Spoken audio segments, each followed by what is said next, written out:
खबरें दिखाएंगे आपको देश दुनिया की, राजनीति की, खेल की, क्राइम और अपराध की सभी छोटी बड़ी खबरें।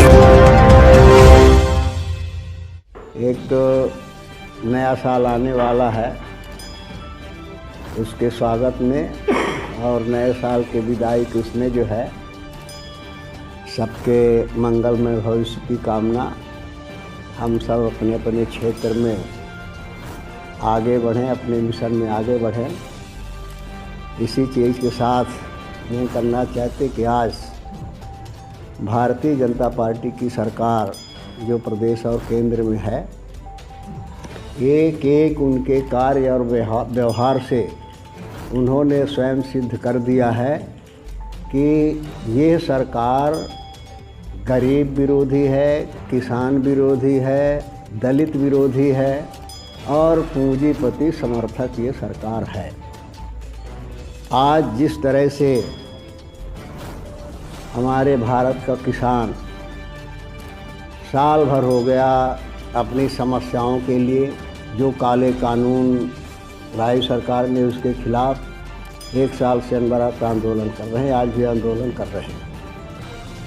सरकार ने बड़ी बड़ी बातें डेगे उसमें हाकी कि किसानों के हित में है और किसानों के प्रश्नों का जवाब नहीं दे पाए कि कोई संतोषजनक जवाब सरकार दे पाए। सरकार जवाब नहीं दे पाई, गोल मटोल जवाब देती रही क्योंकि सरकार का इरादा किसानों के हित में नहीं था। लेकिन उस चीज़ को, इनकी नैतिकता को किसान अच्छी तरह से समझता था। किसान लगातार आंदोलन करता रहा। अब देखिए कि एक तरफ किसान को ये अन्नदाता कहते हैं कि भगवान है, हम इसके पुजारी हैं, और दूसरी तरफ इस तरह से किसान के साथ व्यवहार हुआ कि आप सब जानते हैं, दुनिया जानती है। किसान को हर तरह से अपमानित किया गया। किसान को कभी आतंकवादी, कभी खालिस्तानी, कभी पाकिस्तानी, कभी आंदोलनजीवी, माने जितने विशेषण थे हर विशेषण लगा करके किसान को अपमानित किया गया और कहते रहे कि बिल किसानों के हित में है, इसको वापस करने का कोई सवाल ही नहीं है। सदन में विपक्ष को कोई मौका नहीं दिया, विपक्ष की आवाज़ नहीं सुना, विपक्ष का सुझाव नहीं सुना। तानाशाही तरीके से इस बिल को पास किया गया जिसका जनता विरोध कर रही थी, किसान विरोध कर रहे थे। अब आप सोचिए कि इसका मतलब क्या हुआ। अगर वास्तव में इनकी नियत सही थी, इनकी नियत से, इनकी भावना से अगर ये आतंकवादी थे, पाकिस्तानी थे, खालिस्तानी थे, तो फिर आज सरकार अगर झुक गई, तीनों बिल वापस करने की बात किया, तो इसका मतलब ये खालिस्तानी का समर्थन कर रही है, पाकिस्तानियों का समर्थन कर रही है, आतंकवादियों का समर्थन कर रही है। क्या माना जाए? तो इस तरह से अपनी बातों के माध्यम से माने ये देश की जनता को गुमराह करने का भारतीय जनता पार्टी कर रही है और सारा का सारा पूंजीपतियों को फ़ायदा हो जाए। आज जो भी काम इस देश में हो रहे हैं, चाहे वो माने रेलवे के निजीकरण का हो, चाहे प्लेन के निजीकरण का हो, चाहे खनिज के हो, चाहे बैंकों के निजीकरण का हो, चाहे हमारे जो ये है अपने बीमा कंपनी हो, इनके निजीकरण का हो, इनके पीछे एक ही मकसद है कि सारे जो संसाधन है उन संसाधनों में इवन कृषि, जो किसान कृषि का माने खेती का मालिक था, किस तरह से सारे संसाधन पूंजीपतियों के हाथ में दे दिया जाए ताकि दो फाक बन जाए। एक वर्ग हो जाए पूंजीपतियों का और दूसरा वर्ग हो जाए किसानों का, गरीबों का, जिनका माने शोषण हो, मजदूरी करें और मालिक बन करके पूंजीपति बैठे। ये नियत भारतीय जनता पार्टी जिस दिशा में काम कर रही है। अब इससे बड़ा दुर्भाग्य क्या होगा कि एक एक्ट्रेस ने, आप सब लोगों ने सुना कि बयान दे दिया कि नहीं, वास्तव में आज़ादी 26 मई 2014 को मिली है जब प्रधानमंत्री मोदी जी थे, और 1947 की आज़ादी माने भीख है, वो आज़ादी है नहीं। और ऐसे कलाकार को मोदी जी नोबेल पुरस्कार से सम्मानित कर रहे हैं। इसका मतलब क्या है?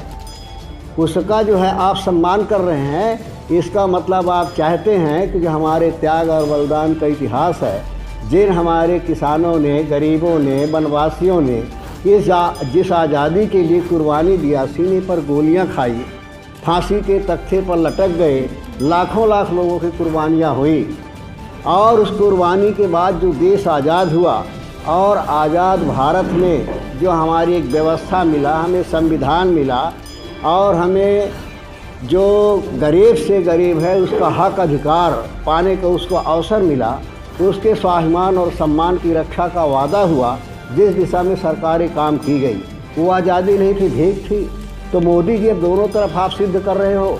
अगर वो आज़ादी थे तो फिर 26 मई से आप शुरू करो आज़ादी मनाना, काहे के लिए भीख वाली आज़ादी मना रहे हो? इस देश की जनता को बताओ ना कि अगर वो भीख थी तो क्या भीख वाली आज़ादी तुम मना रहे हो? ये भीख वाली आज़ादी वो थे, सच्ची आज़ादी ये है 26 मई वाली थी, इसको फिर स्वतंत्रता दिवस मनाओ, इसको आज़ादी का दिवस मनाओ, जश्न मनाओ।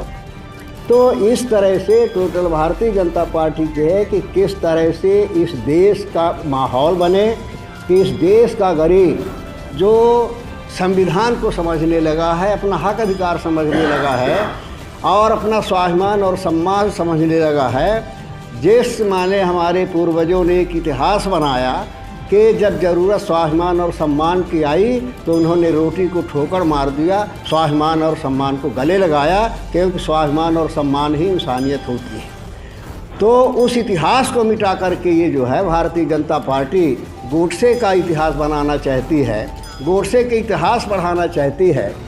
अब एक तरफ महात्मा गांधी की पूजा करते हैं, राष्ट्रपिता है, और दूसरी तरफ गोडसे की पूजा करते हैं, उनका मंदिर बनाने का प्रयास होता है। हम कहते हैं इसमें क्लियर करो, अगर महात्मा गांधी राष्ट्रपिता हैं मानते हो तो फिर राष्ट्रपिता का जो हत्यारा है उसको बोलो मुर्दाबाद, उसका वो बोल नहीं सकते हैं। तो ये दोहरे मापदंड है, इनके दांत दिखाने के और हैं, खाने को कुछ और हैं। भारतीय जनता पार्टी पूरी तरह से केवल ये चाहती है कि सारे संसाधनों पर पूंजीपतियों का कब्जा हो जाए, पूंजीपति हुकूमत करे और इस देश का गरीब मजदूरी करे। देश दिशा में सारे काम भारतीय जनता पार्टी कर रही है।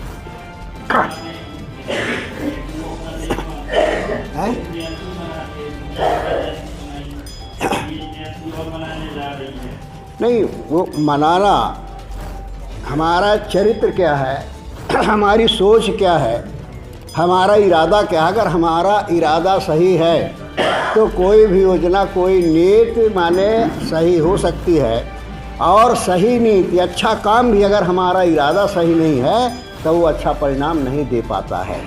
आज मोदी जी आदिवासियों के वो मना रहे हैं, इसके पहले मैं पूछना चाहता हूं कि बिरसा मुंडा टुंटैया भील, क्या इनका कभी उन्होंने शताब्दी मनाई? कभी क्या उनका जयंती मनाई? नहीं मनाया।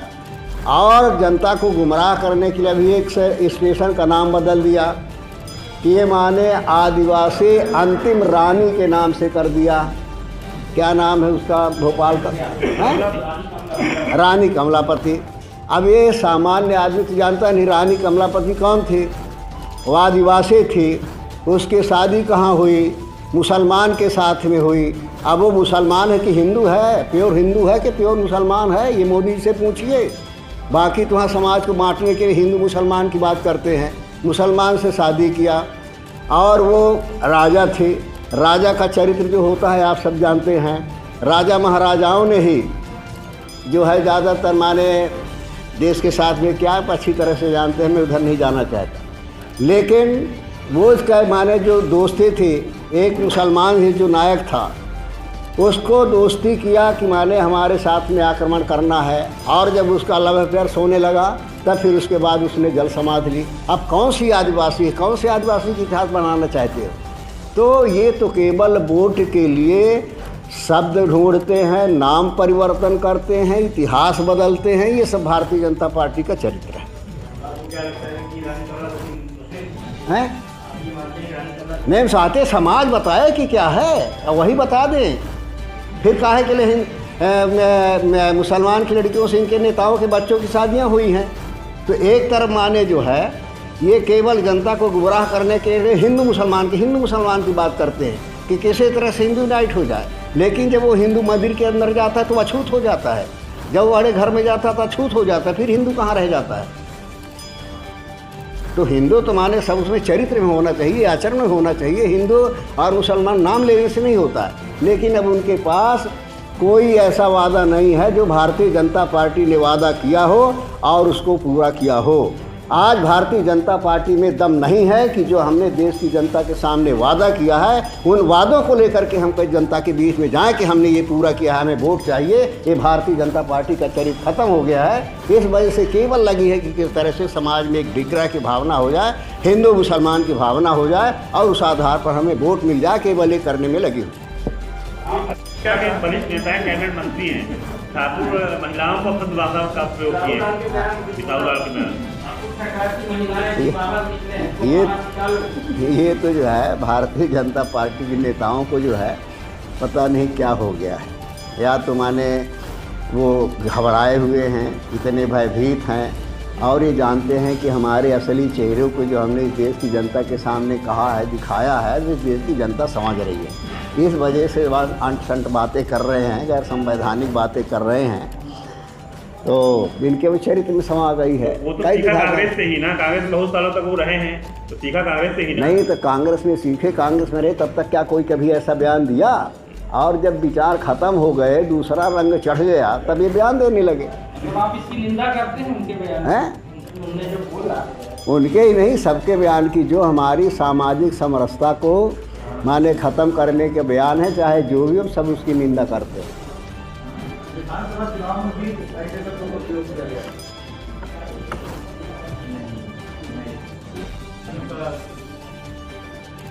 नहीं, ये मोदी की भाषा, मोदी के उसमें कह रहा हूँ भाई। मोदी तो कह रहे थे कि खालिस्तानी है, मोदी कह रहे थे कौन? अब हमको बताना पड़ेगा हम क्या समझते थे। हम तो इसके लिए संघर्ष कर रहे हैं, सदन के अंदर कर रहे हैं, सदन के बाहर कर रहे हैं कि वो किसान अन्नदाता है। अरे आप मोदी जी बता दो, एक आदमी के कोई व्यक्तिगत भी कहीं गमी हो जाती है, परिवार का कोई रुपया मरता है तो आदमी संवेदना व्यक्त करता है, लेकिन 700 किसान शहीद हो गए अपने प्रदर्शन के दौरान, लेकिन एक भी शब्द मोदी जी का क्या कभी निकला कि माने गलत हुआ है, हमारी संवेदना उनके साथ में है? ये क्या जाहिर करता है?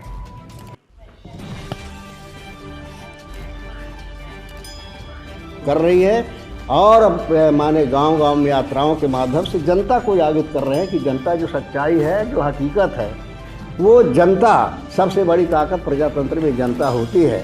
इसलिए जनता के बीच में कांग्रेस पार्टी जा रही है और इनकी कथनी और करनी का भंडाफोड़ कर रही है। और हमें निश्चित रूप से विश्वास है कि आने वाले समय में भारतीय जनता पार्टी को अपनी औकात मालूम हो जाएगी। आज किसान जो है खाद के लिए तरस रहा, इधर मंत्री प्रधानमंत्री सब कहते हैं कि नहीं, खाद की कोई कमी नहीं है। यदि खाद की कोई कमी नहीं है, इसके बावजूद अगर किसान खाद के बने जूझ रहा है, वो प्राइवेट हाथों में लुट रहा है, तो इसका मतलब कहीं न कहीं व्यवस्था में गड़बड़ी है, कहीं न कहीं आपने पूंजीपतियों को प्रश्रय दिया है, जिस वजह से किसान का जो हिस्सा है खाद का, किसान के पास नहीं पहुंच पा रहा है और वो ब्लैक में खाद लेने के लिए विवश हो रहा है। तो दोनों तरफ खाद तो उपलब्ध है, लेकिन किसान के लिए नहीं है, व्यापारियों के लिए है, पूंजीपतियों के लिए, जहाँ किसान का शोषण हो रहा है। तो ये किसान विरोधी सरकार है और गरीब विरोधी सरकार है, दलित वनवासी विरोधी सरकार है। और अगर प्रजातंत्र को, संविधान को बचाना है तो निश्चित रूप से भारतीय जनता पार्टी को भारत से हटाना होगा।